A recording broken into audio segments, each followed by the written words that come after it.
Hi മക്കളെ, welcome back to ഇന്നേഴ്സ്. Okay, അപ്പൊ നമ്മൾ നല്ല അടിപൊളിയായിട്ട് നമ്മുടെ ബയോളജിയുടെ ഒന്നാമത്തെ ചാപ്റ്റർ ആണ് ടു ലൈഫ് പ്രോസസ് എന്ന് പറയുന്ന ഒരു ചാപ്റ്റർ ആണ് നമ്മൾ പഠിച്ചുകൊണ്ടിരിക്കുന്നത്.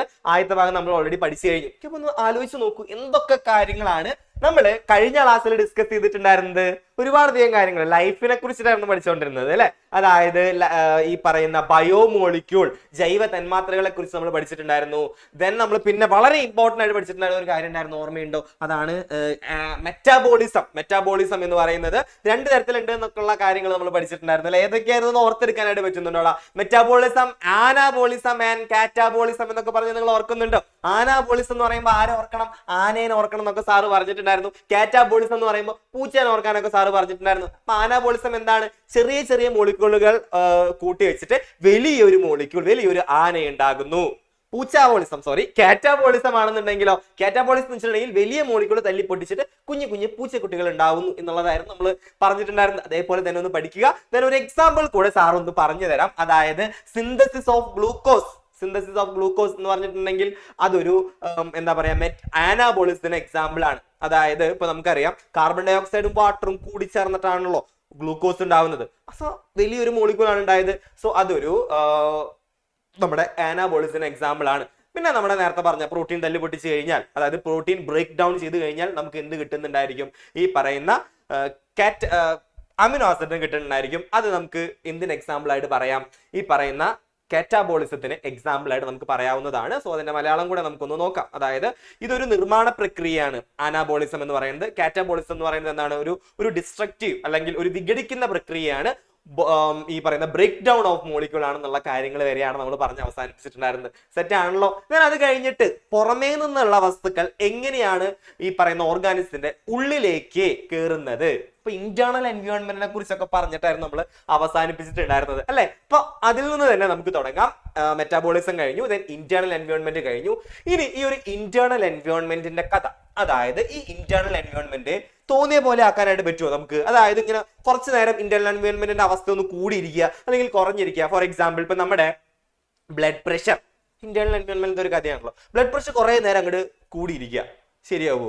ചിലപ്പോൾ വല്ലാണ്ട് അങ്ങ് കുറഞ്ഞിരിക്കുക, ശരിയാവില്ല. ഇതൊക്കെ എന്തായിരിക്കണം?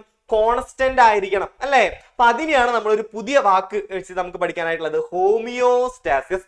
മലയാളത്തിൽ അതിനെ സമസ്ഥിതി പാലനം എന്ന് വിളിക്കുന്നുണ്ടായിരിക്കും. അപ്പൊ ബേസിക്കലി പറഞ്ഞു കഴിഞ്ഞാൽ നമ്മുടെ ശരീരം പെർഫെക്റ്റ്ലി ഓക്കെ എന്ന് പറയുന്ന ഒരു കണ്ടീഷനിൽ ഇരിക്കുന്നതിനെയാണ് നമ്മൾ ഹോമിയോസ്റ്റാസിസ് എന്ന് വിളിക്കുന്നുണ്ടായിരിക്കാം. എങ്ങനെയാണ് നമുക്ക് പെർഫെക്റ്റ്ലി ഓക്കെ ആക്കാനായിട്ട് പറ്റുക? നമ്മുടെ ഇന്റേണൽ എൻവയോൺമെന്റ് അഥവാ ആന്തര പരിസ്ഥിതി എന്തായിരിക്കണം? സ്ഥിരമായിരിക്കണം. കൂടാനും പാടില്ല, കുറയാനും പാടില്ല. അങ്ങനെ കീപ്പ് ചെയ്യുന്നതിനെ, സ്ഥിരമായിട്ട് കീപ്പ് ചെയ്യുന്നതിനെ നമ്മൾ വിളിക്കുന്ന ഒരു പേരാണ് ഹോമിയോസ്റ്റാസിസ് അഥവാ സമസ്ഥിതി പാലനം എന്നുള്ളത്. അപ്പൊ അത് വളരെ കൃത്യമായിട്ട് തന്നെ പഠിക്കുക. എന്താണ്? Keeping the internal environment constant, അതായത് നമ്മുടെ ആന്തര പരിസ്ഥിതി കോൺസ്റ്റന്റ് ആയിരിക്കണം എന്നുള്ളതാണ്. ഇനി അത് കോൺസ്റ്റന്റ് ആയില്ലെങ്കിലോ, നമ്മൾ കുറച്ച് നേരത്തെ പഠിച്ചില്ലാതെ നമ്മുടെ മെറ്റാബോളിസത്തിനെ കുറിച്ച്, ആ മെറ്റാബോളിസം അങ്ങോട്ട് തകരാറിലാകും. ഇപ്പൊ മെറ്റാബോളിസം തകരാറിലായി കഴിഞ്ഞാൽ ഭയങ്കര പ്രശ്നമായിരിക്കും. ഫുഡ് കഴിച്ചാലൊന്നും ശരിയാവില്ല, അങ്ങനെ ഒരുപാട് പ്രശ്നങ്ങൾ ഉണ്ടായിരിക്കും. ഇനി ഇങ്ങനെ നിങ്ങളൊന്ന് ആലോചിച്ച് നോക്കി, ഈ BP ഒക്കെ ഭയങ്കരമായിട്ട് കൂടി അല്ലെങ്കിൽ ഭയങ്കരമായിട്ട് കുറഞ്ഞു കഴിഞ്ഞാൽ ചിലപ്പോൾ നമ്മൾ മരിച്ചു പോകാനായിട്ടുള്ള വരെ ചാൻസ് ഒക്കെ ഉണ്ട്. അതാണ് ജീവന് തന്നെ ഭീഷണിയാവും. ത്രട്ടണിങ് ടു ലൈഫ്, നമ്മുടെ ജീവന് തന്നെ ഭീഷണിയാകാവുന്ന ഒരു കാര്യമാണ് ഈ ഹോമിയോസ്റ്റാസിസിന്റെ തകിടം മറിച്ചിൽ എന്ന് പറയുന്നത്. ഒന്ന് മനസ്സിലാക്കി വെക്കുക. സോ സമസ്ഥിതി പാലനം എന്ന് പറയുന്നത് എന്താണ്? ആന്തര പരിസ്ഥിതി, ഇന്റേണൽ എൻവയോൺമെന്റിന്റെ ഘടന സ്ഥിരമാക്കി വെക്കുന്നതിനെയാണ്. ഇത് സ്ഥിരമായില്ലെങ്കിൽ മെറ്റാബോളിസം തകരും. അതേപോലെ തന്നെ എന്തും കൂടെ സംഭവിക്കുന്നുണ്ടായിരിക്കും, നമ്മുടെ ജീവന് തന്നെ ഭീഷണിയാവുന്നുണ്ടായിരിക്കും എന്നുള്ളതാണ് നമുക്ക് ഇവിടെ നിന്ന് കിട്ടുന്ന ഒരു കാര്യം. ഇപ്പൊ സെറ്റ് അല്ലേ? അപ്പൊ ഹോമിയോസ്റ്റാസിസ് വളരെ ഇമ്പോർട്ടന്റ് ആയിട്ട് തന്നെ നിങ്ങൾ പഠിച്ചു വെക്കുക. ദെൻ അടുത്തത് നമുക്ക് പറയാനായിട്ടുള്ളത് പ്ലാസ്മ മെംബ്രെയിൻ. അതെന്ത് മെംബ്രെയിൻ ആണ്?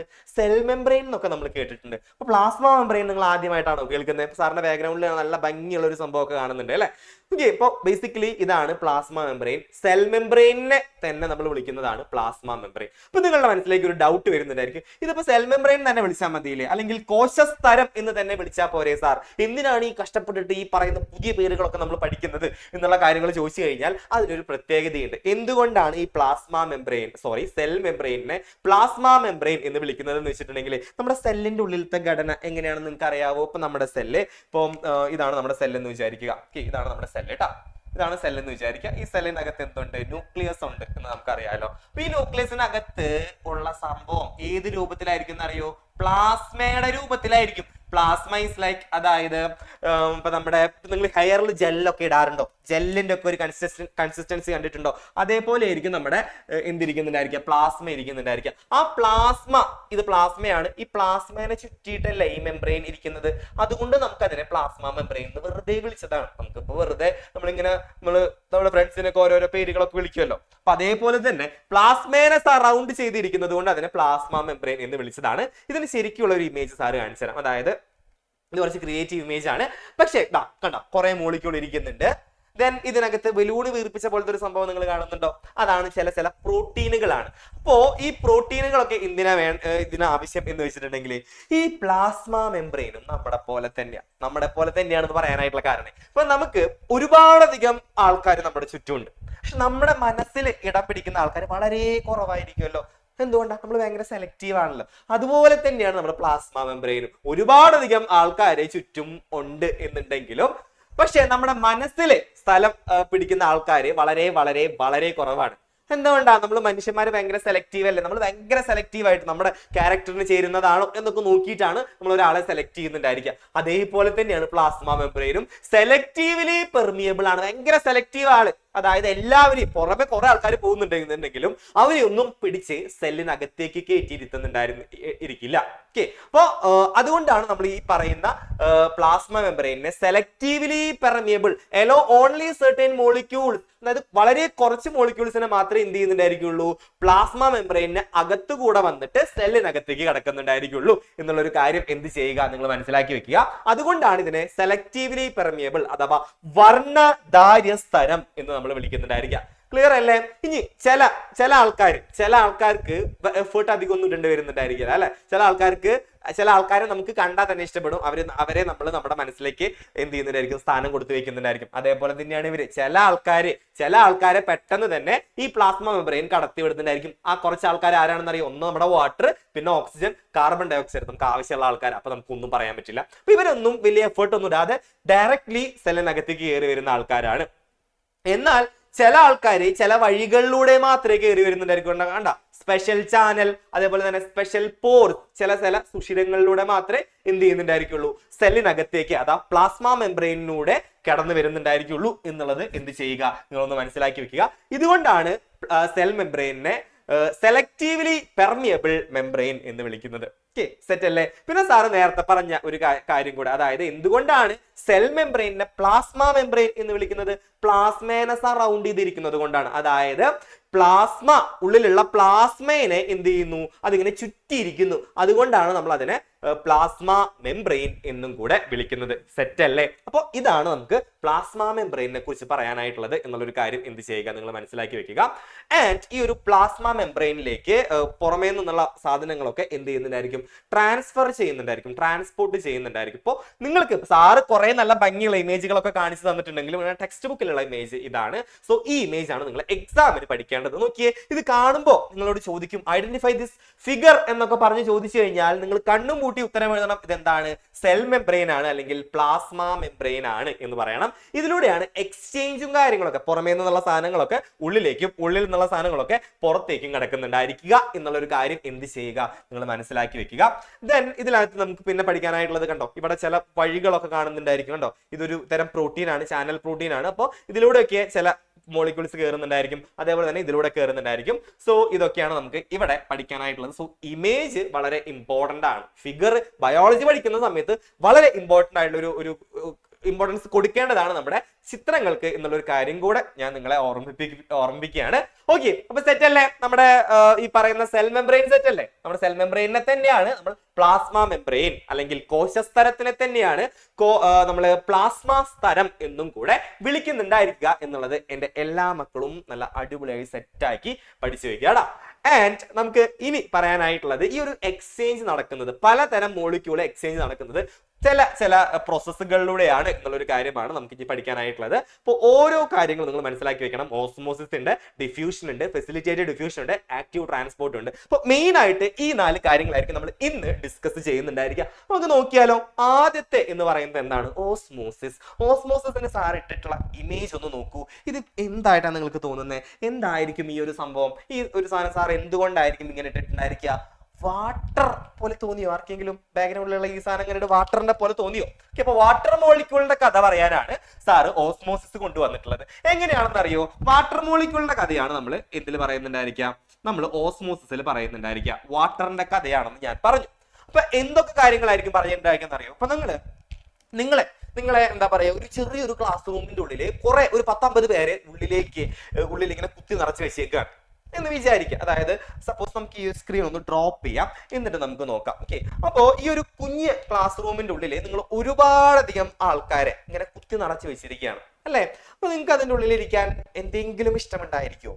അതായത് ഒരു ചെറിയ ഒരു ക്ലാസ് റൂം, കുറെ 10-50 പേരെ നമ്മൾ എന്ത് ചെയ്തിട്ടുണ്ട്, നമ്മൾ വെച്ചിട്ടുണ്ട് എന്നുള്ളൊരു കാര്യം നമ്മൾ മനസ്സിലാക്കാം. ഓക്കെ, അപ്പൊ ചെറിയൊരു ക്ലാസ് റൂമാണ്, കുറെ ആൾക്കാരുണ്ട്. നിങ്ങളെ ഒരു 10-50 പേരെ ഇതിനകത്ത് ഇങ്ങനെ വെച്ചിരിക്കുകയാണെന്ന് വിചാരിക്കാം. ഒരു കുഞ്ഞു ക്ലാസ് റൂമും കൂടെയാണ്. ഓക്കെ, ദെൻ സ്വാഭാവികമായിട്ടും നിങ്ങൾ എന്ത് ചെയ്യുന്നുണ്ടായിരിക്കും? തൊട്ടപ്പുറത്ത് ആൾക്കാർ ഒന്ന് രണ്ട് ആൾക്കാർ മാത്രമേ ഇരിക്കണം, വേറൊരു ക്ലാസ് റൂം ഉണ്ടെന്ന് വിചാരിക്കും. ഓക്കെ, അപ്പൊ കുഞ്ഞൊരു ക്ലാസ് റൂമിൽ കുറെ ആൾക്കാരെ ഇങ്ങനെ വെച്ചിട്ടുണ്ട്. അപ്പുറത്ത് അധികം ആൾക്കാരെ ഒന്നും നമുക്ക് കാണുന്നില്ല. സ്വാഭാവികമായിട്ടും നിങ്ങൾ എന്ത് ചെയ്യുന്നുണ്ടായിരിക്കും? ഇവിടെ നിന്ന് ഇങ്ങോട്ട് പോകുമോ? ഇവിടെ നിന്ന് ഇങ്ങോട്ട് പോവില്ല. കാരണം ഇവിടെ കുത്തി നിറച്ച് ശ്വാസം കിട്ടാണ്ടിരിക്കണേക്കാൾ എത്ര ഭേദമാണ് ആരും ഇല്ലാത്ത സ്ഥലത്ത് പോയിട്ട് ഇരിക്കാൻ എന്ന് വിചാരിക്കുമല്ലോ. അപ്പൊ ഈ ആൾക്കാർ എന്ത് ചെയ്യുന്നുണ്ടായിരിക്കും? ഇങ്ങനെ ഇങ്ങോട്ട് പോകുന്നുണ്ടായിരിക്കും. അത് തന്നെ വാട്ടർ മോളിക്യൂൾ ചെയ്യുള്ളൂ. വാട്ടർ മോളിക്യൂളിന്റെ കോൺസെൻട്രേഷൻ കൂടുതലാണെന്നുണ്ടെങ്കിൽ കോൺസെൻട്രേഷൻ കുറഞ്ഞ സ്ഥലത്തേക്ക് വാട്ടർ മോളിക്യൂൾ പോകും, ഒരു സെമി പെർമിയബിൾ മെംബ്രെയിൻ വഴി പോകുന്നുണ്ടായിരിക്കും. ബേസിക്കലി ഇതിനെയാണ് നമ്മൾ എന്ത് എന്ന് വിളിക്കുന്നുണ്ടായിരിക്കുക? ഓസ്മോസിസ് എന്ന് വിളിക്കുന്നുണ്ടായിരിക്കുക. സെറ്റാണോ ഓസ്മോസിസ്? പക്ഷെ നമുക്കിത് പറഞ്ഞു തരാനായിട്ട് രണ്ട് പരീക്ഷണങ്ങളാണ് നമുക്ക് ഇനി നോക്കാനായിട്ടുള്ളത്, എക്സ്പെരിമെന്റുകളാണ്. അതായത് നിങ്ങൾ ചിലപ്പോൾ കണ്ടിട്ടുണ്ടായിരിക്കും, ചീരയുടെ ഇല നിങ്ങൾക്ക് അറിയാമായിരിക്കും അല്ലെ? ചീരയുടെ ഇല നിങ്ങൾക്ക് അറിയുമായിരിക്കും. ഈ ചീര അല്ലെങ്കിൽ റിയോ എന്ന് പറയുന്ന ഒരു ലീഫ് ഉണ്ട്. ഓക്കെ, അപ്പോൾ ഈ ഒന്നെങ്കിൽ ഒരു ചീരയുടെ ഇല എടുക്കുക, അല്ലെങ്കിൽ റിയോ എന്ന് പറയുന്ന ഒരു ലീഫ് എടുക്കുക. ആ ലീഫ് എടുത്തിട്ട് നമ്മൾ എന്ത് ചെയ്യുന്നറിയോ? ഒരെണ്ണത്തിന് ഒരു ഉപ്പ് വെള്ളത്തിനകത്തിടും, ഒരെണ്ണത്തിന് നോർമൽ വെള്ളത്തിനകത്തിടും. അപ്പൊ നോർമൽ വെള്ളത്തിനകത്തുള്ള ഇതിനകത്ത് പ്രത്യേകിച്ച് മാറ്റങ്ങളൊന്നും സംഭവിക്കുന്നുണ്ടായിരിക്കില്ല. ഉപ്പ് വെള്ളത്തിലിട്ട ആൾ കുറച്ച് കഴിയുമ്പോൾ ഷ്രിങ്ക് ചെയ്ത് വരുന്നുണ്ടായിരിക്കും. എന്താ സംഭവിച്ചിട്ടുണ്ടായിരിക്കാന്നറിയോ? അതായത് നമുക്ക് നോക്കിക്കഴിഞ്ഞാൽ അടുത്ത ഒരു ഇമേജിൽ നമുക്ക് കാണാനായിട്ടുണ്ടാവും. നോക്കിയേ, റിയോ അല്ലെങ്കിൽ സ്പിനാച്ച് എന്ന് പറയുന്ന, സ്പിനാച്ച് നമ്മുടെ സ്വന്തം ചീരയാണ്. അപ്പൊ ചീരയുടെ എന്തോ ഒരു ഇലയോ അല്ലാന്നുണ്ടെങ്കിൽ റിയോ എന്റെ ലീഫിന്റെ വളരെ നേർത്ത ഒരു പാളി എടുത്തിട്ട് നമ്മൾ എന്ത് ചെയ്യാണ്? ഒരെണ്ണം ഉപ്പ് വെള്ളത്തിലും ഒരെണ്ണം കോൺസെൻട്രേറ്റഡ് സോൾട്ട് സൊല്യൂഷനിലും, അതായത് പിന്നെ ഒരെണ്ണം ഫ്രഷ് വാട്ടറിലും ശുദ്ധജലത്തിലും ഇടുകയാണ്. അങ്ങനെ ഇട്ട് കഴിഞ്ഞിട്ടുണ്ട് എന്നുണ്ടെങ്കിൽ എന്തായിരിക്കും സംഭവിക്കാന്നറിയോ? നിങ്ങൾക്ക് ഈ ഒരു ഇമേജിൽ കാണുന്ന പോലെ കണ്ട, ഇത് നോർമൽ വാട്ടറിൽ കിടക്കുന്ന ഒരു ഇതാണ്. പക്ഷെ ഉപ്പുവെള്ളത്തിലാണെന്നുണ്ടെങ്കിൽ എന്താ സംഭവിക്കാന്ന് അറിയോ? ഇതിനകത്ത് കുറെ വാട്ടർ ആണ്. ഓക്കെ, ഇവിടെ വാട്ടർ കുറവാണ് ഉപ്പുവെള്ളത്തിലാണെന്നുണ്ടെങ്കിൽ. അപ്പൊ എന്ത് ചെയ്യുന്നുണ്ടായിരിക്കും? ഇവിടെയുള്ള വാട്ടർ ഒക്കെ കോൺസെൻട്രേഷൻ കൂടിയ സ്ഥലത്ത് നിന്ന് കോൺസെൻട്രേഷൻ കുറഞ്ഞ സ്ഥലത്തേക്ക് എന്ത് ചെയ്യുന്നുണ്ടായിരിക്കും? പുറത്തേക്ക് പോകുന്നുണ്ടായിരിക്കും. ചുരുക്കി പറഞ്ഞു കഴിഞ്ഞാൽ ഉപ്പുവെള്ളത്തിൽ ഉപ്പാണ് കൂടുതൽ, വെള്ളം കുറവാണ്. ആൻഡ് ഇതെന്താണ്? ഇത് എന്താ പറയാ, ഇവിടെ വെള്ളം കൂടുതലാണ്. കൂടിയ സ്ഥലത്ത് നിന്ന് കുറഞ്ഞ സ്ഥലത്തേക്ക് പോകും. അപ്പോൾ ഉപ്പുവെള്ളത്തിലുള്ളത് ചുരുങ്ങും. നോർമൽ വെള്ളത്തിൽ ഇട്ടാൽ ഇങ്ങനെ തന്നെ കിടക്കുന്നുണ്ടായിരിക്കും എന്നുള്ളൊരു കാര്യമാണ് നമുക്ക് ഇവിടെ പറയാനായിട്ടുള്ളത്. ഓക്കെ, അപ്പോൾ അങ്ങനെയായിരിക്കും അവിടെ സംഭവിക്കുന്നുണ്ടായിരിക്കുക ആദ്യത്തെ എക്സ്പെരിമെന്റിൽ. രണ്ടാമത്തെ എക്സ്പെരിമെന്റ് എന്ന് വെച്ചിട്ടുണ്ടെങ്കിൽ ഒരു ബീക്കർ എടുക്കും. ഒരു ബീക്കറിനകത്ത് എന്ത് വെക്കുന്ന അറിയോ? ഒരു സെമി പെർമിയബിൾ മെംബ്രെയിൻ വെക്കും. സെമി പെർമിയബിൾ മെംബ്രെയിൻ വെച്ചിട്ട് ആ സെമി പെർമിയബിൾ മെംബ്രെയിനകത്ത് ഒരു ഭാഗത്ത് എന്ത് വെക്കുന്ന അറിയോ? വാട്ടർ മാത്രം നിറച്ചിരിക്കും, ഒരു ഭാഗത്ത് ഉപ്പുവെള്ളം കൂടി എടുക്കും. അപ്പൊ ഈ ഒരു ഭാഗത്താണ് നമ്മൾ വാട്ടർ നിറച്ച് വെച്ചിട്ടുള്ളത്. ഇത് ഉപ്പുവെള്ളമാണ്. അപ്പൊ അവിടെ ഈ ഒരു പർപ്പിൾ കളറിൽ നിങ്ങൾ കാണുന്നുണ്ടായിരിക്കും. പർപ്പിൾ കളറിൽ കാണുന്നതാണ് എന്ത്? ഈ പറയുന്ന വാട്ടർ മോളിക്യൂൾ. ഇവിടെ ഉപ്പുവെള്ളമാണ് എടുത്തിട്ടുള്ളത്. അപ്പൊ ഇവിടെ ഉപ്പിന്റെ കോൺസെൻട്രേഷൻ ആണ് കൂടുതൽ. ഉപ്പല്ലടാ അവിടെ കൂടുതൽ, ഉപ്പാണ് ഇവിടെ കൂടുതൽ, വാട്ടറിന്റെ കോൺസെൻട്രേഷൻ കുറവാണ്. സ്വാഭാവികമായിട്ട് എന്ത് സംഭവിക്കുന്നു വെച്ചിട്ടുണ്ടെങ്കിൽ ഈ പറയുന്ന വാട്ടർ മോളിക്യൂൾ ഉണ്ടല്ലോ, ഇവിടെ അല്ലേ വാട്ടർ മോളിക്യൂളിന്റെ കോൺസെൻട്രേഷൻ കൂടുതൽ. വാട്ടർ മോളിക്യൂൾ ഇങ്ങനെ തിക്കി തിരങ്ങിയിരിക്കുമോ? നമ്മളായാലും തിക്കിലും തിരക്കിലും ഇരിക്കാൻ ഇഷ്ടപ്പെടില്ലല്ലോ. നമ്മൾ ആരെങ്കിലും ഇല്ലാത്ത സ്ഥലത്താണെന്നുണ്ടെങ്കിൽ അവിടെ പോയിട്ടായിരിക്കും ഇരിക്കുന്നുണ്ടായിരിക്കും. അപ്പൊ ഇവിടെ വാട്ടറിന്റെ കോൺസെൻട്രേഷൻ കൂടുതലാണ്, വാട്ടറിന്റെ ഗാഢത കൂടുതലാണ്, ഇവിടെ വാട്ടറിന്റെ ഗാഢത കുറവാണ്. സ്വാഭാവികമായിട്ടും കോൺസെൻട്രേഷൻ കൂടിയ സ്ഥലത്ത് നിന്ന് കോൺസെൻട്രേഷൻ കുറഞ്ഞ സ്ഥലത്തേക്ക് ഒരു സെമി പെർമിയബിൾ മെംബ്രെയിൻ വഴി ആര് സഞ്ചരിക്കും? വാട്ടർ മോളിക്യൂൾ സഞ്ചരിക്കുന്നുണ്ടായിരിക്കും. ഇതിനെയാണ് നമ്മൾ ഓസ്മോസിസ് എന്ന് വിളിച്ചിട്ടുണ്ടായിരുന്നത്. കുറച്ച് കഴിഞ്ഞ് നോക്കിയപ്പോൾ ഈ വാട്ടർ മോളിക്യൂൾ ഒക്കെ ഇവിടെ പോയിട്ടുണ്ടായിരിക്കും. ക്ലിയർ ആണോ ഈ പറഞ്ഞൊരു ഓസ്മോസിസ് എന്ന് പറയുന്ന ഒരു പ്രോസസ്? ക്ലിയർ ആണോ? ആ ഒരു ഇമേജ് നിങ്ങൾ വളരെ ഇമ്പോർട്ടന്റ് ആയിട്ട് നിങ്ങൾ പഠിക്കേണ്ടതായിട്ടുണ്ട് കേട്ടോ. അപ്പോൾ ഓസ്മോസിസ് എന്ന് പറയുന്നത് വളരെ ഇമ്പോർട്ടന്റ് ആയിട്ടുള്ള ഒരു കാര്യമാണ്. ഈ പറയുന്ന വാട്ടർ മോളിക്യൂളിന്റെ കാര്യത്തിൽ പറയുന്നതാണ്. എന്തൊക്കെയാണ് നമുക്ക് നോക്കേണ്ടത്? വാട്ടർ മോളിക്യൂളിന്റെ കഥ പറയാനാണ് നമ്മൾ ഓസ്മോസിസിനെ ഉപയോഗിക്കുക. സാറ ബ്ലൂ കളറിൽ അണ്ടർലൈൻ ചെയ്ത് വെച്ചിട്ടുണ്ട്. വാട്ടർ മോളിക്യൂളിന്റെ കഥ, ജലതന്മാത്രകളുടെ കഥ പറയാൻ വേണ്ടിയിട്ടാണ്. Then from the region of higher concentration, ഗാഢത കൂടിയ ഭാഗത്ത് നിന്ന് കുറഞ്ഞ ഭാഗത്തേക്ക് ലോവർ കോൺസെൻട്രേഷനിലേക്ക് പോയി ഏതിൽ കൂടെ? സെമി പെർമിയബിൾ മെംബ്രെയിനിലൂടെ പോയി. This is termed as osmosis എന്നുള്ള ഒരു കാര്യം എന്ത് ചെയ്യുക? മനസ്സിലാക്കി വെക്കുക. അപ്പൊ ഗാഢത കൂടിയ ഭാഗത്ത് നിന്ന് ഗാഢത കുറഞ്ഞ ഭാഗത്തേക്ക് പോയി. എങ്ങനെ? ഒരു സെമി പെർമിയബിൾ മെംബ്രെയിൻ വഴി. ആര് പോയി? വാട്ടർ മോളിക്യൂൾ പോയി. വളരെ ഇമ്പോർട്ടന്റ് ആയിട്ടുള്ള ഒരു കാര്യമാണ്. ഇതാണ് നമ്മൾ ഓസ്മോസിസ് എന്ന് പറഞ്ഞ് നമ്മൾ പഠിക്കുന്നുണ്ടായിരിക്കുക. സോ ഫസ്റ്റത്തെ പ്രോസസ്സ് എന്താണ്? ഈ പറയുന്ന കഥയാണ് എന്നുള്ളത് നിങ്ങൾ എന്ത് ചെയ്യുക? മനസ്സിലാക്കി വെക്കുക. സെറ്റ് അല്ലേ? അപ്പൊ നമുക്ക് ഇനി നോക്കാനായിട്ടുള്ളത് നമ്മുടെ ബാക്കിയുള്ള കുറച്ച് പ്രോസസ്സുകൾ കൂടിയാണ്. ഓക്കെ, അപ്പൊ അതും കൂടെ നമുക്ക് നോക്കാം. ഓക്കെ, അപ്പൊ ഓസ്മോസിസ് ആണ് നമ്മൾ പറഞ്ഞുകൊണ്ടിരുന്നത് അല്ലെ. ഇതുപോലെ തന്നെ കുറച്ച് പ്രോസസ്സുകൾ കൂടെ ഇനി നമുക്ക് എന്ത് ചെയ്യാനുണ്ട്? പറയാനായിട്ടുണ്ട്. ബിഫോർ ദാറ്റ് ഓസ്മോസിസിന്റെ തന്നെ വേറെ 2 ഭാഗങ്ങൾ നമുക്ക് പറയാനായിട്ടുണ്ട്. അത് വേണമെന്നുണ്ടെങ്കിൽ സാർ ഒന്ന് വരച്ച് കാണിച്ചു തരാം. അതായത് ഇപ്പൊ ഓസ്മോസിസ് എന്ന് പറഞ്ഞാൽ എന്താണെന്ന് എന്റെ എല്ലാ മക്കൾക്കും അറിയാം. എന്താണ് ഓസ്മോസിസ്? വാട്ടറിന്റെ കഥയാണ്. ഓക്കെ, വാട്ടറിന്റെ കഥയാണ് ഓസ്മോസിസ്. ഹയർ കോൺസെൻട്രേഷനിൽ നിന്ന് ലോവർ കോൺസെൻട്രേഷനിലേക്ക് പോകുന്നതാണ്. ആൻഡ് ഒരു സെമി പെർമിയബിൾ മെംബ്രെയിൻ വഴി. ഓക്കെ, സെമി പെർമിയബിൾ മെംബ്രെയിൻ വഴി പോകുന്ന ഒരു കഥയാണ് നമ്മൾ പറഞ്ഞു. ദെൻ 2 തരത്തിലുള്ള ഓസ്മോസിസ് ആണ് നമുക്ക് പഠിക്കാനായിട്ടുള്ളത്. 2 തരത്തിൽ. അതായത് നിങ്ങൾ കണ്ടിട്ടുണ്ടായിരിക്കും, ഇപ്പോ മാങ്ങ നമ്മൾ എന്ത് ചെയ്യാറുണ്ട്? മാങ്ങ നമ്മൾ ഉപ്പിലിട്ട് വെക്കാറുണ്ട്. ഓക്കെ, അപ്പൊ അതാണ് സാറ് വരയ്ക്കാനായിട്ട് പോകുന്നത്. സപ്പോസ് ഇതാണ് ഒരു മാങ്ങ എന്ന് വിചാരിക്കാം. ഓക്കെ, മാങ്ങയാണെന്ന് മനസ്സിലാകാൻ വേണ്ടിയിട്ട് സാർ ഇവിടെ ഇലയൊക്കെ വരയ്ക്കുന്നുണ്ട്. ഓക്കെ, അപ്പൊ ഇതൊരു മാങ്ങയാണ്. അപ്പൊ മാങ്ങ ഉപ്പ് വെള്ളത്തിലിട്ട് വെച്ചാൽ എന്തായിരിക്കും ഇതിന്റെ അവസ്ഥ? മാങ്ങ ഇപ്പൊ ഞാനൊരു എന്താ പറയാ, മാങ്ങയുടെ അകത്ത് ഉപ്പായിരിക്കും കൂടുതൽ, വെള്ളമായിരിക്കും? നോർമൽ ഉപ്പിലിടുന്നതായിട്ട് മുന്നേ വെള്ളമായിരിക്കും നമ്മുടെ മാങ്ങയുടെ ഉള്ളിൽ കൂടുതൽ അല്ലെ. ഇവിടെ മാങ്ങയുടെ ഉള്ളിൽ വെള്ളം ഭയങ്കര കൂടുതലാണ്. ദെൻ ഉപ്പ് വെള്ളത്തിലിട്ടാൽ ഉപ്പായിരിക്കും ഇവിടെ കൂടുതൽ, വെള്ളത്തിന്റെ അളവ് എന്തായിരിക്കും? കുറവായിരിക്കും. വെള്ളം കുറച്ചേ ഉള്ളൂ, 1-2 വാട്ടർ മോളിക്യൂളുകൾ. ഓക്കെ, അപ്പൊ വലുതാക്കി വട്ടത്തിലിട്ടതാണ് വാട്ടർ, കുഞ്ഞു കുത്തുകളിട്ടതാണ് ഉപ്പ് എന്ന് നമ്മൾ വിചാരിക്കുക, സോൾട്ട് എന്ന് വിചാരിക്കുക. സ്വാഭാവികമായിട്ടും ഇവിടെ തിരക്ക് കൂടുതലാണ് അല്ലേ. ഇവിടെ തിരക്ക് കൂടുന്ന സമയത്ത് വാട്ടർ മോളിക്യൂളിന്റെ തിരക്ക് ഇവിടെ ഭയങ്കര കൂടുതലായതുകൊണ്ട് തന്നെ വാട്ടർ മോളിക്യൂൾ എന്ത് ചെയ്യും? അധികം വാട്ടർ മോളിക്യൂൾ ഇല്ലാത്ത സ്ഥലത്തേക്ക് എന്ത് ചെയ്യുന്നുണ്ടായിരിക്കും? പോകുന്നുണ്ടായിരിക്കും. അപ്പോ ഉപ്പിലിട്ട മാങ്ങ നിങ്ങൾ ഇങ്ങനെ ചുളുങ്ങുന്നത് കണ്ടിട്ടുണ്ടോ? അതായത് വാട്ടർ മോളിക്യൂൾ പുറത്തേക്കാണ് പോയത്, എക്സിറ്റ് അടിച്ചു പോയി.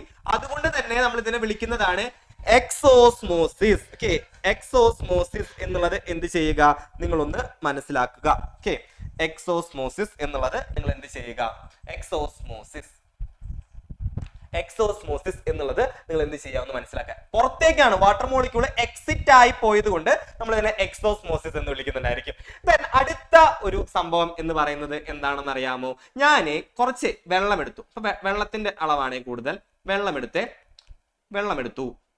വെള്ളം ഉപ്പുവെള്ളം എന്നല്ല, നോർമൽ വെള്ളം എടുത്തു. എന്നിട്ട് ഇതിനകത്തൊരു ഡ്രൈ ഗ്രേപ്പ് ഇട്ടു. ഡ്രൈ ഗ്രേപ്പ് അതായത് ഉണക്കമുന്തിരി, റീസൺ എന്നൊക്കെ നിങ്ങൾ പറയുമല്ലോ. അപ്പോ നമ്മള് ഇവിടെ നോക്കിക്കഴിഞ്ഞാൽ എന്താ സംഭവിക്കും? ഇവിടെ വാട്ടർ മോളിക്യൂൾ ഒന്നുമില്ല. ഓക്കെ, ഈ ഡ്രൈ ഗ്രേപ്പിന്റെ അകത്ത് വാട്ടർ മോളിക്യൂൾ ഒന്നുമില്ല. ദെൻ അപ്പോൾ ഈ വാട്ടർ മോളിക്യൂൾ ഒക്കെ കയറി എന്ത് ചെയ്യുന്നുണ്ടായിരിക്കും? ഈ ഗ്രേപ്പിന്റെ ഉള്ളിലേക്ക് കയറിയിരിക്കുമ്പോൾ ഗ്രേപ്പ് ഈ ചുളുങ്ങിയതൊക്കെ മാറി നല്ല സുന്ദര കുട്ടപ്പനായിട്ട് ഇങ്ങനെ നിവർന്ന് ഇരിക്കുന്നുണ്ടായിരിക്കും. അപ്പോ അതെന്താണ്? വാട്ടർ മോളിക്യൂൾ എൻറ്റർ ചെയ്യാണ് ചെയ്തത്, ഉള്ളിലേക്ക് കിടക്കുകയാണ് ചെയ്യുന്നത്. സോ നമ്മൾ അതിനെ വിളിക്കുന്നതാണ് എൻഡോസ്മോസിസ്. എൻഡോസ്മോസിസ് എന്നുള്ളത് നിങ്ങൾ എന്ത് ചെയ്യുക? കൃത്യമായിട്ടൊന്ന് മനസ്സിലാക്കി വെക്കുക. സോ എക്സോസ്മോസിസ് എന്താണ്? വാട്ടർ മോളിക്യൂൾ പുറത്തേക്ക് പോകുന്നതാണ്. എൻഡോസ്മോസിസ് എന്താണ്? വാട്ടർ മോളിക്യൂൾ ഉള്ളിലേക്ക് വരുന്നതാണ്. അപ്പോൾ കൃത്യമായി ഇപ്പൊ നിങ്ങൾക്ക് ഓസ്മോസിസ് കുറച്ചും കൂടെ കൃത്യമായിട്ട് മനസ്സിലായിട്ടുണ്ടായിരിക്കും, എൻഡോസ്മോസിസും എക്സോസ്മോസിസും കേട്ടോ. പക്ഷെ ഇത് നിങ്ങളുടെ ടെക്സ്റ്റ് ബുക്കിനകത്ത് പറയില്ല എന്നുണ്ടെങ്കിൽ നിങ്ങളോട് ഇങ്ങനെ ചോദിക്കും, ഉണക്കമുന്തിരി വെള്ളത്തിലിട്ടാൽ എന്ത് സംഭവിക്കും? പിന്നെ നമ്മുടെ നോർമൽ മാങ്ങ പച്ചവെള്ളത്തിൽ ഉപ്പുവെള്ളത്തിലിട്ടാൽ എന്ത് സംഭവിക്കും? അപ്പോൾ നമ്മളിവിടെ ഈ പേരുകൾ പറഞ്ഞില്ല എന്നുണ്ടെങ്കിലും ഈ കോൺസെപ്റ്റ് കൃത്യമായി പറഞ്ഞിരിക്കണം. ഓസ്മോസിസിന്റെ കാര്യമാണ്, മറക്കരുത്. വാട്ടർ മോളിക്യൂളിന്റെ കാര്യം പറയാനാണ് നമ്മൾ ഓസ്മോസിസ് പറയുന്നുണ്ടായിരിക്കുക. എവിടെ നിന്നാണ്? ഹയർ കോൺസെൻട്രേഷനിൽ നിന്ന് ലോവർ കോൺസെൻട്രേഷനിലേക്ക് ഒരു സെമി പെർമിയബിൾ മെംബ്രെയിൻ വഴി, ഒരു അർദ്ധധാര്യ സ്ഥലം വഴി മൂവ് ചെയ്യുന്ന പ്രോസസ്സിനെയാണ് നമ്മൾ എന്തെന്ന് വിളിക്കുന്നുണ്ടായിരിക്കാം, ഈ പറയുന്ന ഓസ്മോസിസ് എന്ന് വിളിക്കുന്നുണ്ടായിരിക്കാം. സെറ്റ് ആണല്ലോ. അപ്പൊ ആ രണ്ട് കഥകൾ കൂടെ നമുക്കൊന്ന് പറയാം. ആദ്യത്തെ എന്താണ്, ഈ പറയുന്ന ഉപ്പുവെള്ളത്തിൽ നമ്മുടെ മാങ്ങ ഇട്ട് വെച്ച് കഴിഞ്ഞാൽ അത് എന്ത് ചെയ്യുന്നുണ്ടായിരിക്കും, ചുരുങ്ങി വരുന്നുണ്ടായിരിക്കും. സോ ബേസിക്കലി അതെന്താണ്, എക്സോസ്മോസിസ് ആണ്. സാർ നേരത്തെ പറഞ്ഞു തന്നതാണ് കേട്ടോ, എക്സോസ്മോസിസ്. ഓക്കെ, എക്സോസ്മോസിസ്. ദെൻ അടുത്തത് എന്താണ്, ഉണക്കമുന്തിരി വെള്ളത്തിലിട്ട് വെച്ച് കഴിഞ്ഞാൽ അതിങ്ങനെ വീർക്കുന്നുണ്ടായിരിക്കും. ഉണക്കമുന്തിരിയുടെ ഉള്ളിലേക്ക് വാട്ടർ മോളിക്യൂൾ കയറുന്നുണ്ടായിരിക്കും, എൻറ്റർ ചെയ്യുന്നുണ്ടായിരിക്കും. So that is termed as endosmosis. Endosmosis എന്നായിരിക്കും വിളിക്കുന്നുണ്ടായിരിക്കുക. സെറ്റ് ആണല്ലോ. ഈ പറയുന്ന എക്സോസ്മോസിസും എൻഡോസ്മോസിസും സെറ്റ് ആണെന്ന് ഞാൻ വിചാരിക്കുന്നു. ഓക്കെ, ഇനി നമ്മൾ നേരത്തെ പറഞ്ഞിട്ടുണ്ടായിരുന്നില്ല ഡിഫ്യൂഷൻ. ഡിഫ്യൂഷൻ എന്ന് പറഞ്ഞാൽ നോർമലി നമ്മൾ പറയുന്നുണ്ടായിരിക്കും ആർക്കാണെന്ന് അറിയാവോ, ഈ പറയുന്ന ഗ്യാസ് മോളിക്യൂളുകൾക്കാണ്. ഓക്കെ, ഗ്യാസ് മോളിക്യൂളുകൾക്കാണ് നമ്മൾ എന്ത് പറയുന്നുണ്ടായിരിക്കും, ഡിഫ്യൂഷൻ പറയുന്നുണ്ടായിരിക്കും. അപ്പൊ നമ്മൾ നോക്കൂ, ഓക്സിജൻ ഒക്കെ നോക്കൂ. ഓക്സിജൻ ഒക്കെ ഹയർ കോൺസെൻട്രേഷൻ ലോവർ കോൺസെൻട്രേഷനിലേക്ക് തന്നെയാണ് പോവുക. ഓക്കെ, ഹയർ കോൺസെൻട്രേഷൻ ലോവർ കോൺസെൻട്രേഷനിലേക്ക് തന്നെ പോകുന്നുണ്ടായിരിക്കും. സോ അതിനാണ് നമ്മൾ നോർമലി ഡിഫ്യൂഷൻ എന്ന് വിളിക്കുന്നുണ്ടായിരിക്കുക. ഫ്ലോ ഓഫ് ഓക്സിജൻ മോളിക്യൂൾ ഒക്കെ ഡിഫ്യൂഷൻ എന്ന് പറയുന്ന ഒരു പ്രോസസ് വഴിയാണ് നടക്കുന്നുണ്ടായിരിക്കുക. നമുക്ക് പക്ഷെ ഡിഫ്യൂഷനേക്കാൾ കൂടുതൽ ഇമ്പോർട്ടൻസ് കൊടുത്ത് പഠിക്കാനായിട്ടുള്ളത് ഫെസിലിറ്റേറ്റഡ് ഡിഫ്യൂഷൻ എന്ന് പറയുന്ന ഒരു സംഭവമാണ്. ഫെസിലിറ്റേറ്റഡ് ഡിഫ്യൂഷൻ, അതായത് ഇപ്പൊ നമുക്ക് ഓക്സിജൻ മോളിക്യൂൾ ഇവിടെ നോക്കിക്കഴിഞ്ഞാൽ ഓക്സിജൻ മോളിക്യൂളിന് ഇവിടെ ആരും സഹായിക്കുന്നില്ല, ആരും ഫെസിലിറ്റി ഒന്നും ഒരുക്കി കൊടുക്കുന്നില്ല, ആരും നമുക്ക് കാണാനായിട്ടുണ്ടായിരിക്കില്ല ആണല്ലോ. പക്ഷേ ഇവിടെ ഫെസിലിറ്റേറ്റഡ് ഡിഫ്യൂഷനിൽ ഫെസിലിറ്റി ഒരുക്കി കൊടുക്കാനുള്ള ഒരാളെ നിങ്ങൾ ഇവിടെ കാണുന്നുണ്ടോ? അപ്പൊ ചില ആൾക്കാരുടെ സഹായത്തോട് കൂടിയിട്ട് ഈ ഡിഫ്യൂഷൻ നടക്കുകയാണെന്നുണ്ടെങ്കിൽ, അതായത് ഹയർ കോൺസെൻട്രേഷൻ ലോവർ കോൺസെൻട്രേഷനിലേക്ക് ഈ പറയുന്ന മോളിക്യൂളുകൾ പോവുകയാണെന്നുണ്ടെങ്കിൽ അതിനെയാണ് നമ്മൾ ഫെസിലിറ്റേറ്റഡ് ഡിഫ്യൂഷൻ എന്ന് വിളിക്കുന്നുണ്ടായിരിക്കാം. ഓക്കെ, അപ്പൊ നമുക്ക് ഈ ബാക്ക്ഗ്രൗണ്ടിൽ കാണുന്ന പോലെ തന്നെ കണ്ടോ, എന്തൊക്കെയോ സാധനങ്ങളുടെ സഹായത്തോട് കൂടിയിട്ടാണ് ഈ ഒരു ഫെസിലിറ്റേറ്റഡ് ഡിഫ്യൂഷൻ നടക്കുന്നുണ്ടായിരിക്കാം. ഓക്കെ, അപ്പൊ നമ്മൾ നേരത്തെ പറഞ്ഞ ഓസ്മോസിസിന്റെ കോൺസെപ്റ്റ് തന്നെയാണ്. ഹയർ കോൺസെൻട്രേഷൻ ലോവർ കോൺസെൻട്രേഷനിലേക്ക് തന്നെയാണ് പോകുന്നുണ്ടായിരിക്കുക. പക്ഷെ ആരുടെ കഥയല്ല, വാട്ടറിന്റെ കഥയല്ല, ഇവിടെ സെമി പെർമിയബിൾ മെംബ്രെയിന്റെ കഥയും പറയുന്നില്ല. പകരം വേറെ കുറച്ച് ആൾക്കാരുണ്ട്. ബേസിക്കലി ഇതൊരു പ്രോട്ടീൻ ആണ് കേട്ടോ. അപ്പൊ ഫെസിലിറ്റേറ്റഡ് ഡിഫ്യൂഷൻ എന്ത് ചെയ്യുക, നിങ്ങൾ കൃത്യമായിട്ട് എന്ത് ചെയ്യുക, ഒന്ന് മനസ്സിലാക്കി വെക്കുക. ഇതും ഹയർ കോൺസെൻട്രേഷൻ ലോവർ കോൺസെൻട്രേഷനിലേക്ക് പോകുന്ന ഒരു പ്രോസസ്സ് തന്നെയാണ്. ഈ ഇമേജ് കാണുമ്പോൾ നിങ്ങൾക്ക് പേടിയാവുന്നുണ്ടായിരിക്കും അല്ലെ? ഇമേജ് കാണുമ്പോൾ എന്തൊക്കെയാണോ എന്ന് വിചാരിച്ച് നമ്മൾ പേടിക്കുന്നുണ്ടായിരിക്കും. പേടിക്കേണ്ട ഒരു ആവശ്യമില്ല, സാർ പറഞ്ഞുതരാം. അതായത് ഫെസിലിറ്റേറ്റഡ് ഡിഫ്യൂഷൻ എന്ന് പറഞ്ഞാൽ നേരത്തെ പറഞ്ഞ പോലെ തന്നെ higher concentration. Higher concentration sir എഴുതുന്നു HC. ഹയർ കോൺസെൻട്രേഷൻ ലോവർ കോൺസെൻട്രേഷനിലേക്ക് പോകുന്നത് തന്നെയാണ്. ഗാഢത കൂടിയ ഭാഗത്ത് നിന്ന് ഗാഢത കുറഞ്ഞ ഭാഗത്തേക്ക് പോകുന്നത് തന്നെയാണ്. ഇനി ആരൊക്കെ പോവും, എങ്ങനെയൊക്കെ പോവും എന്നുള്ളതാണ് നമുക്ക് ഇനി നോക്കാനായിട്ടുള്ളത്. ഇവിടെ നോക്കിയടാ, കോൺസെൻട്രേഷൻ ഓഫ് ഗ്ലൂക്കോസ്. ഗ്ലൂക്കോസിന്റെ കഥയാണ് ആദ്യം പറയുന്നത്. ഗ്ലൂക്കോസ് എന്ത് ചെയ്യുന്നു, ഹയർ കോൺസെൻട്രേഷൻ ലോവർ കോൺസെൻട്രേഷനിലേക്ക് പോകുന്നു. അതായത് ഇവിടെ ഗ്ലൂക്കോസിന്റെ കോൺസെൻട്രേഷൻ, ഗ്ലൂക്കോസിന്റെ എണ്ണം ഇവിടെ കൂടുതലാണ്. ഇവിടെ നോക്കുമ്പോൾ ആരുമില്ല, ഹായ് സുഖമായിട്ട് എന്ത് ചെയ്യാം, അപ്പുറത്തേക്ക് പോവാം എന്ന് വിചാരിച്ചു. പക്ഷേ ഒരാളുടെ സഹായം ഇവിടെ ആവശ്യമുണ്ട്. ഓക്കെ, ആ സഹായിക്കുന്ന ആളാണ് ഇവിടുത്തെ കാരിയർ പ്രോട്ടീൻ. മനസ്സിലായോ? കാരിയർ പ്രോട്ടീന്റെ സഹായത്തോടെ ഗ്ലൂക്കോസ് എന്ത് ചെയ്യുന്നു, കോശത്തിന് പുറത്തു നിന്ന് കോശത്തിന് അകത്തേക്ക് എത്തുന്നു. ബേസിക്കലി ഇതൊരു ഫെസിലിറ്റേറ്റഡ് ഡിഫ്യൂഷൻ ആണ്. ക്ലിയർ ആണല്ലോ? നമ്മളെ ചെറുപ്പത്തിൽ നമ്മളെ ക്യാരി ചെയ്തുകൊണ്ട്, ഇപ്പൊ നമ്മളെ എന്താ പറയാ, ചെറുപ്പത്തിലൊക്കെ അംഗനവാടി കൊണ്ടാക്കിയിരുന്നത് ആരായിരുന്നു, അല്ലെങ്കിൽ നഴ്സറിയിലൊക്കെ കൊണ്ടാക്കിയിരുന്നത് നമ്മുടെ അമ്മയച്ഛനും കൈ പിടിച്ചിട്ട് നമ്മളിങ്ങനെ ക്യാരി ചെയ്തിട്ട് അംഗനവാടി കൊണ്ടാക്കും. അതേപോലെ തന്നെ ക്യാരി ചെയ്തിട്ട് തിരിച്ചു കൊണ്ടുവരും. അതേപോലെ തന്നെ ഗ്ലൂക്കോസ് ഒരു കുഞ്ഞാണെന്ന് വിചാരിക്കുക. ഗ്ലൂക്കോസ് ഒരു കുഞ്ഞാണ്, അപ്പൊ അവനെ ക്യാരി ചെയ്തിട്ട് കൊണ്ടുപോകുന്നത്, ഇങ്ങനെ ക്യാരി ചെയ്ത് കൊണ്ടുപോകുന്ന ഒരാളാണ് കാരിയർ പ്രോട്ടീൻ. അതാണ് ഒന്നാമത്തെ കഥ. ഇനി ഗ്ലൂക്കോസിനെ മാത്രമല്ല, അയോൺസിനെ നിങ്ങൾക്കറിയാം. അയോൺസിനെയും കൂടെ എന്ത് ചെയ്യണം, ഇതേപോലെ തന്നെ കൊണ്ടുപോകണം. പക്ഷെ അവരിങ്ങനെ കൈ പിടിച്ച് ഇങ്ങനെ ക്യാരി ചെയ്ത് കൊണ്ടുപോയില്ല, ഒരു വഴി കാണിച്ചു കൊടുക്കും, ഒരു ചാനൽ കാണിച്ചു കൊടുക്കും. അപ്പൊ നമ്മൾ വലുതായി കഴിഞ്ഞാൽ നമ്മുടെ അച്ഛനും അമ്മയും നമ്മളിങ്ങനെ കൊണ്ടാക്കി തരുമോ, ഇങ്ങനെ കൈ പിടിച്ച് കൊണ്ടാക്കി തരും. 10ാം ക്ലാസ്സിലൊക്കെ എത്തിക്കഴിഞ്ഞാൽ, അല്ലെങ്കിൽ 9ാം ക്ലാസ്സിലൊക്കെ എത്തിക്കഴിഞ്ഞാൽ അമ്മയും അച്ഛനും കൈ പിടിച്ചിട്ടാണ് നമ്മളെ സ്കൂളിൽ കൊണ്ടാക്കുക. അല്ലല്ലോ, അവർ പറയും ഇതാണ് സ്കൂളിലേക്കുള്ള വഴി, എങ്ങനെയാ പോക്കോ എന്ന് നമ്മൾ പറയുമല്ലോ. അങ്ങനെ ഒരു വഴിയാണ് ആർക്ക് കാണിച്ചു കൊടുക്കുന്നുണ്ടായിരിക്കുക, അയോൺസിന് കാണിച്ചു കൊടുക്കുന്നുണ്ടായിരിക്കുക. ആ വഴി കാണിച്ചു കൊടുക്കുന്നത് ഒരു ചാനൽ പ്രോട്ടീൻ ആണ് എന്നുള്ളൊരു കാര്യം മനസ്സിലാക്കി വെക്കാം. അപ്പൊ രണ്ടും മോളിക്യൂൾസ് തന്നെയാണ്, രണ്ടും മോളിക്യൂൾസ് തന്നെയാണ്. ഹയർ കോൺസെൻട്രേഷൻ ലോവർ കോൺസെൻട്രേഷനിലേക്ക് പോയി രണ്ടാൾക്കാരുടെ സഹായത്തോടെ. ഏതൊക്കെയാണ്? ഒരെണ്ണം കാരിയർ പ്രോട്ടീൻ, മറ്റേതൊരെണ്ണം ചാനൽ പ്രോട്ടീൻ എന്നുള്ളൊരു കാര്യം എന്ത് ചെയ്യുക, മനസ്സിലാക്കി വെക്കുക. പക്ഷെ ഇവിടെ കോമൺ ആയിട്ടുള്ള ഒരു കാര്യം എന്താണ്? ഹയർ കോൺസെൻട്രേഷൻ ലോവർ കോൺസെൻട്രേഷനിലേക്കാണ്. ഇങ്ങനെ പറഞ്ഞു കഴിഞ്ഞാൽ ഗാഢത കൂടിയ ഭാഗത്ത് നിന്ന് ഗാഢത കുറഞ്ഞ ഭാഗത്തേക്ക് തന്നെയാണ് പോകുന്നുണ്ടായിരിക്കുക എന്നുള്ള കാര്യം എന്ത് ചെയ്യുക, മനസ്സിലാക്കി വെക്കുക. നിങ്ങളുടെ ടെക്സ്റ്റ് ബുക്കിലുള്ള അതേ ഇമേജ് തന്നെയാണ്. സാർ കുറച്ച് കളർഫുൾ ആയിക്കോട്ടെ എന്ന് വിചാരിച്ചിട്ട് കുറച്ച് കളറൊക്കെ കയറ്റി വന്നതാണ്. സോ ഈ ഒരു ഇമേജ് നിങ്ങളോട് ചോദിക്കാറുണ്ട്. ഐഡന്റിഫൈ ദിസ് പ്രോസസ് എന്നൊക്കെ ചോദിച്ചു കഴിഞ്ഞാൽ നിങ്ങൾക്ക് എന്ത് ഉത്തരം പറയാനായിട്ട് പറ്റും? ഈ ഗ്ലൂക്കോസിന്റെ കഥയൊക്കെ കാണുമ്പോഴേ നമുക്ക് പറയാനായിട്ട് പറ്റും എന്താണ്, ഈ ഗ്ലൂക്കോസിന്റെ കഥ കാണുമ്പോൾ നമുക്ക് പറയാനായിട്ട് പറ്റും ഗ്ലൂക്കോസിനെയും അയോൺസിനെയും അതേപോലെ തന്നെ കാരിയർ പ്രോട്ടീനെയും ചാനൽ പ്രോട്ടീനെയും ഒരുമിച്ച് കണ്ടു കഴിഞ്ഞാൽ കണ്ണും പൂട്ടി എഴുതുക ഫെസിലിറ്റേറ്റഡ് ഡിഫ്യൂഷൻ. ഫെസിലിറ്റി, സൗകര്യം, ആരെങ്കിലും ഒക്കെ സൗകര്യം ഒരുക്കി കൊടുക്കുന്നുണ്ടായിരിക്കും. സെറ്റ് അല്ലേ? Facilitated diffusion higher concentration lower കോൺസെൻട്രേഷനിലേക്ക് പോകുന്ന കഥയാണ്. മലയാളത്തിലും ഇങ്ങനെ തന്നെയാണ് പറയാ കേട്ടോ. ഇവിടെയാണെന്നുണ്ടെങ്കിൽ ഗ്ലൂക്കോസിന്റെ ഗാഢത കൂടുതലായിരിക്കും, ഇവിടെ ഗ്ലൂക്കോസിന്റെ ഗാഢത കുറവായിരിക്കും. സോ കാരിയർ പ്രോട്ടീൻ അഥവാ വാഹക പ്രോട്ടീൻ ഇവർ എന്ത് ചെയ്യുന്നുണ്ടായിരിക്കും? കൂടിയ സ്ഥലത്ത് നിന്ന് കുറഞ്ഞ സ്ഥലത്തേക്ക് എത്തിക്കുന്നുണ്ടായിരിക്കും. അതേപോലെ തന്നെയാണ് അയോൺസും കൂടിയ സ്ഥലത്ത് നിന്ന് കുറഞ്ഞ സ്ഥലത്തേക്ക് എത്തിക്കുന്നുണ്ടായിരിക്കും. പക്ഷെ ചാനൽ പ്രോട്ടീൻ ആയിരിക്കും ഇവിടെ വരുന്നുണ്ടായിരിക്കുക എന്നുള്ളൊരു കാര്യം മാത്രം എന്ത് ചെയ്യുക, നിങ്ങൾ മനസ്സിലാക്കി വെക്കുക. ഓക്കെ, അപ്പൊ അതിനാണ് നമ്മൾ എന്ന് വിളിക്കുന്നുണ്ടായിരിക്കുക ഫെസിലിറ്റേറ്റഡ് ഡിഫ്യൂഷൻ എന്ന് വിളിക്കുന്നുണ്ടായിരിക്കുക. ഓക്കെ, ഇത് നമുക്ക് എനർജി ആവശ്യമുണ്ടോ? ആരെങ്കിലും ഇങ്ങനെ ഉന്തിത്തള്ളി വിട്ടതാണോ? നമ്മളെ സ്കൂളിലൊക്കെ പോകുമ്പോൾ നമുക്ക് ഉന്തിത്തള്ളി വിടുന്നുണ്ടായിരിക്കും. ഇവിടെ ആരും എനർജി ഒന്നും ഉപയോഗിച്ചിട്ടില്ല. കാരണം എന്താണ്? ഹയർ കോൺസെൻട്രേഷൻ ലോവർ കോൺസെൻട്രേഷനിലേക്കാണ് പോയിക്കൊണ്ടിരിക്കുന്നത്. ഓക്കെ, ഹയർ കോൺസെൻട്രേഷൻ ലോവർ കോൺസെൻട്രേഷനിലേക്കാണ് പോയിക്കൊണ്ടിരിക്കുന്നത്. സോ നമുക്ക് അവിടെ പ്രത്യേകിച്ച് എനർജിയുടെ ആവശ്യമൊന്നുമില്ല എന്നുള്ളൊരു കാര്യം എന്ത് ചെയ്യുക, നിങ്ങൾ മനസ്സിലാക്കി വെക്കുക. സോ അതുകൊണ്ട് തന്നെ എനർജി ആവശ്യമില്ലാത്തൊരു പ്രോസസ്സാണ് ഈ പറയുന്ന ഓസ്മോസിസ് എന്ന് പറയുന്നത്. ഓക്കെ, സോ ഓസ്മോസിസ് അല്ല, ഫെസിലിറ്റേറ്റഡ് ഡിഫ്യൂഷൻ എന്ന് പറയുന്നത്. ഓക്കെ, അതിന് ആരൊക്കെ സഹായിക്കുന്നുണ്ട്? സെർട്ടൈൻ പ്രോട്ടീൻസ് എന്ന് പറഞ്ഞിട്ടുണ്ടെങ്കിൽ ഏതൊക്കെ പ്രോട്ടീൻസാ? ചാനൽ പ്രോട്ടീനും അതേപോലെ തന്നെ കാരിയർ പ്രോട്ടീനും അഥവാ വാഹക പ്രോട്ടീനും ചാനൽ പ്രോട്ടീനും എന്നുള്ളത് നിങ്ങൾ എന്ത് ചെയ്യുക, നിങ്ങളൊന്ന് മനസ്സിലാക്കി വെക്കുക. ഓക്കെ, അപ്പൊ അത്രയാണ്, ഇത്രയും നിങ്ങൾ ടെക്സ്റ്റ് ബുക്കിൽ കൊടുത്തിട്ടുള്ളൂ. പക്ഷേ നമ്മൾ ആ പ്രോട്ടീന്റെ പേരുകൾ കൂടെ എഴുതുകയാണെങ്കിൽ നല്ലതായിരിക്കും കേട്ടോ. കണ്ടോ, ഇതിപ്പോ നമ്മുടെ ഗ്ലൂക്കോസ് മോളിക്യൂൾ ആണെന്ന് വിചാരിക്കുക. ഇതിനെ ക്യാരി ചെയ്തിട്ട് പുറത്തേക്ക് കണ്ടോ ഇങ്ങനെ ഇങ്ങനെ കൈ പിടിച്ച് കൊണ്ടുപോകുന്ന പോലെ ഇങ്ങനെ കൊണ്ടുപോകുന്നുണ്ടായിരിക്കും. ഓക്കെ, അയോൺസിന് അങ്ങനെ കൈ പിടിച്ചിട്ടൊന്നും കൊണ്ടുപോയില്ല. ഈ വഴി കൂടെ അയോൺസ് എന്ത് ചെയ്യുന്നുണ്ടായിരിക്കും, വരുന്നുണ്ടായിരിക്കും. ബേസിക്കലി ഇതാണ് ഫെസിലിറ്റേറ്റഡ് ഡിഫ്യൂഷൻ. സെറ്റ് അല്ലേ? കണ്ടോ, ഗ്ലൂക്കോസ് മോളിക്യൂൾ കണ്ടോ കാരിയർ പ്രോട്ടീൻ വഴി എന്ത് ചെയ്യുന്നുണ്ടായിരിക്കും, അപ്പുറത്തേക്ക് വരുന്നുണ്ടായിരിക്കും. ബേസിക്കലി ഇതാണ് എന്ത് നമ്മുടെ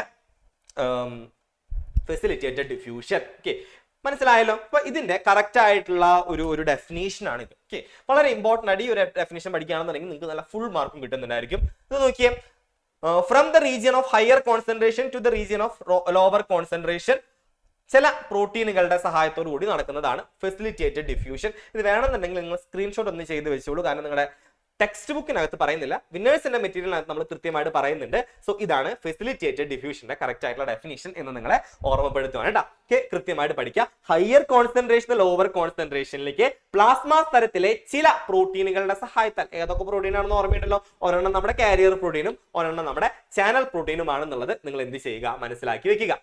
ദെൻ അടുത്തത് നമ്മൾ പറയാനായിട്ട് പോകുന്നത് വേറെ ഒരു സംഭവത്തിനെ കുറിച്ചിട്ടാണ്. അതായത് ഇത്ര നേരം നമ്മൾ പറഞ്ഞത് higher concentration to lower concentration പറഞ്ഞുകൊണ്ടിരുന്നത് അല്ലെ.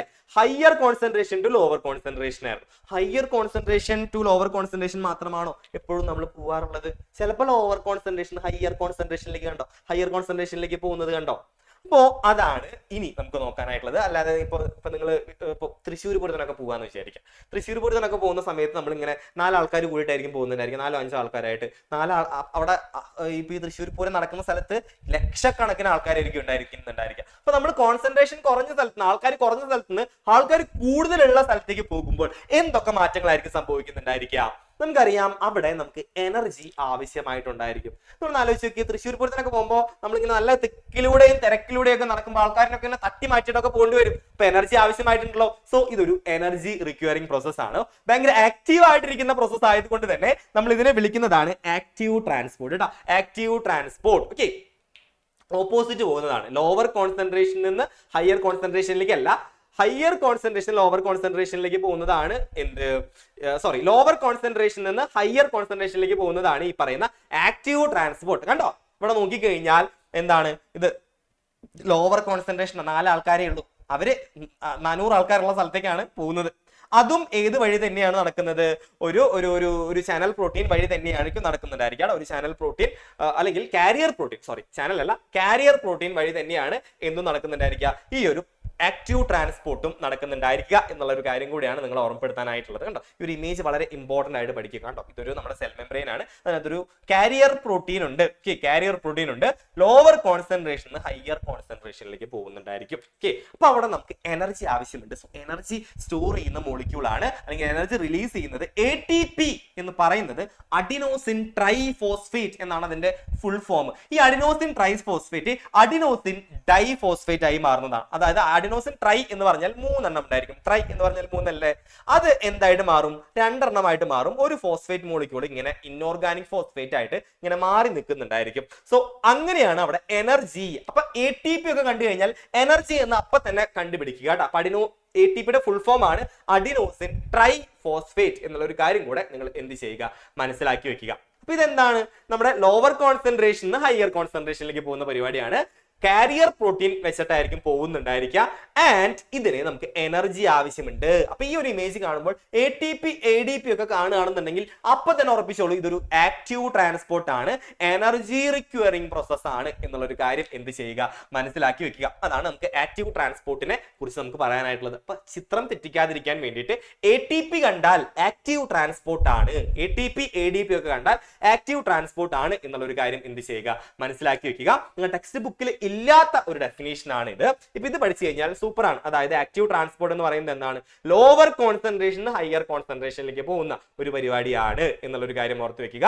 ആൻഡ് ഇതെന്താണ്? എനർജി റിക്വയർ ചെയ്യുന്ന ഒരു പ്രോസസ് ആണ് എന്നുള്ളൊരു കാര്യം എന്ത് ചെയ്യുക, നിങ്ങൾ എല്ലാവരും മനസ്സിലാക്കി വെക്കുക. ദെൻ ഇത് നമ്മുടെ ടെക്സ്റ്റ് ബുക്കിൽ ഉള്ള ഒരു കമ്പാരിസൺ ടേബിൾ ആണ്. ഫെസിലിറ്റേറ്റഡ് ഡിഫ്യൂഷനും ആക്റ്റീവ് ട്രാൻസ്പോർട്ടും ആണ് ഇവിടെ കൊടുത്തിട്ടുള്ളത്. ഇവിടെ നോക്കിക്കഴിഞ്ഞാൽ നോക്കിയേ, മൂവ്മെന്റ് ഓഫ് മോളിക്യൂൾ ഫെസിലിറ്റേറ്റഡ് ഡിഫ്യൂഷനിലാണെന്നുണ്ടെങ്കിൽ ഹയർ ടു ലോവർ ആയിരിക്കും, മറ്റോടത്താണെങ്കിലോ ലോവർ ടു ഹയർ ആയിരിക്കും. ഇനി ഏതൊക്കെ പ്രോട്ടീൻസ് ആണ് ഹെൽപ്പ് ചെയ്യുന്നത്? ഫെസിലിറ്റേറ്റഡ് ഡിഫ്യൂഷന് കാരിയർ പ്രോട്ടീനും ചാനൽ പ്രോട്ടീനും ഹെൽപ്പ് ചെയ്യുന്നുണ്ട്. മറ്റോടത്താണെങ്കിലോ കാരിയർ പ്രോട്ടീൻ മാത്രമേ സപ്പോർട്ട് ചെയ്യുന്നുണ്ടായിരിക്കുള്ളൂ. എനർജി ആണെങ്കിൽ ഇവിടെ ആവശ്യമില്ല, അപ്പുറത്താണെങ്കിൽ ആവശ്യമുണ്ട്.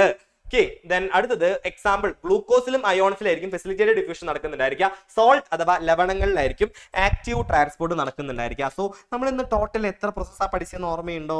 മെയിൻ ആയിട്ട് നമ്മൾ 3 പ്രോസസ്സുകളാണ്. ഡിഫ്യൂഷൻ നമ്മൾ നോക്കേണ്ട ആവശ്യമില്ല, അല്ലാതെ നമ്മൾ 3 പ്രോസസ്സുകളാണ്. ഏതാണെന്നുള്ളത് നമുക്കൊന്ന് നോക്കാം. സാർ ഒന്ന് സ്ക്രീൻ ഒന്ന് ഡ്രോപ്പ് ചെയ്യാവോ? നമുക്ക് ഒന്ന് ഡ്രോപ്പ് ചെയ്തിട്ട് നമുക്ക് ഒന്ന് എഴുതി നോക്കാം അല്ലെ. അപ്പൊ ഓസ്മോസിസ് എന്ന് പറയുന്നതായിരുന്നു നമ്മൾ ആദ്യത്തെ പ്രോസസ്. ഓസ്മോസിസ് ആയിരുന്നു നമ്മൾ ആദ്യം പറഞ്ഞിട്ടുണ്ടായിരുന്നത്. ഓസ്മോസിന്റെ കഥ എങ്ങനെയാണ്? അതായത് വാട്ടറിന്റെ കാര്യമാണ്, ജലതന്മാത്രകളുടെ കാര്യമാണ്. പിന്നെ എങ്ങനെയാണ്? Higher concentration to lower concentration ആണ്. ഒരു സെമി പെർമിയബിൾ മെംബ്രെയിൻ വഴിയാണ് നടക്കുന്നുണ്ടായിരിക്കുക. അതാണ് ഓസ്മോസിന്റെ കഥ. പിന്നെ നമ്മുടെ ഫെസിലിറ്റേറ്റഡ് ഡിഫ്യൂഷൻ ആണ്. ഫെസിലിറ്റേറ്റഡ് ഡിഫ്യൂഷൻ എന്ന് പറയുമ്പോൾ നമ്മൾ ആരൊക്കെയായിരുന്നു, ഓർമ്മയുണ്ടോ? ആരൊക്കെയായിരുന്നു ഫെസിലിറ്റേറ്റഡ് ഡിഫ്യൂഷനിൽ നമ്മൾ പഠിച്ചിട്ടുണ്ടായിരുന്നത്? ഫെസിലിറ്റേറ്റഡ് ഡിഫ്യൂഷനിൽ നമ്മൾ പഠിച്ചിട്ടുണ്ടായിരുന്നത് ആദ്യത്തെ ആള് എന്ന് പറയുന്നത് നമ്മുടെ എന്തായിരുന്നു? ഈ പറയുന്ന ഗ്ലൂക്കോസ്, അതേപോലെ തന്നെ അയോൺസ്. ഇവിടെ ഇതും higher concentration to lower concentration ആണ്. ഗാഢത കൂടിയ ഭാഗത്ത് നിന്ന് ഗാഢത കുറഞ്ഞ ഭാഗത്തേക്ക് തന്നെയാണ്. ഇവിടെ സെമി പെർമിയബിൾ മെംബ്രെയിൻ ഒന്നുമില്ല. 2 പ്രോട്ടീൻസ് ആണുള്ളത്. ഒരെണ്ണം കാരിയർ പ്രോട്ടീനും പിന്നെ ഒരെണ്ണം ചാനൽ പ്രോട്ടീനുമാണുള്ളത്. ഇവിടെ എനർജി ആവശ്യമില്ല, ഇവിടെയും എനർജി ആവശ്യമില്ല. ഇനി എനർജി ആവശ്യമുള്ള ഒരു പ്രോസസ് ഉണ്ട്, അതാണ് ആക്റ്റീവ് ട്രാൻസ്പോർട്ട്. ആക്റ്റീവ് ട്രാൻസ്പോർട്ട് ആണ് എനർജി ആവശ്യമായിട്ടുള്ള ഒരു പ്രോസസ് അല്ലെ. ആക്റ്റീവ് ട്രാൻസ്പോർട്ട് എന്തിനായിരുന്നു?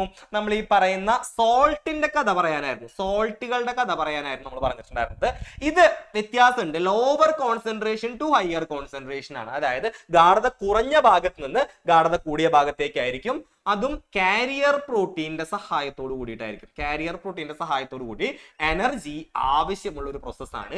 ATP ഒക്കെ ഉപയോഗിക്കുന്നുണ്ട് എന്നുള്ളൊരു കാര്യം കൂടിയാണ് നമ്മൾ ഈ 3 പ്രോസസ്സിൽ, ഒന്നാമത്തെ, രണ്ടാമത്തെ മൂന്നാമത്തെ ഈ ഒരു 3 പ്രോസസ്സുകളിലായിട്ട് നമ്മൾ പഠിക്കുന്നുണ്ടായിരിക്കുക. സോ ഈ ഒരു 3 കാര്യങ്ങൾ കമ്പയർ ചെയ്ത് പഠിക്കുക. ഇങ്ങനെ തന്നെ കമ്പയർ ചെയ്ത് പഠിച്ചു കഴിഞ്ഞാൽ സൂപ്പർ ആണ്. Osmosis, facilitated diffusion and active transport. Okay, ഓസ്മോസിസും ഫെസിലിറ്റേറ്റഡ് ഡിഫ്യൂഷൻ ആണെങ്കിൽ higher concentration to lower concentration ആണ്.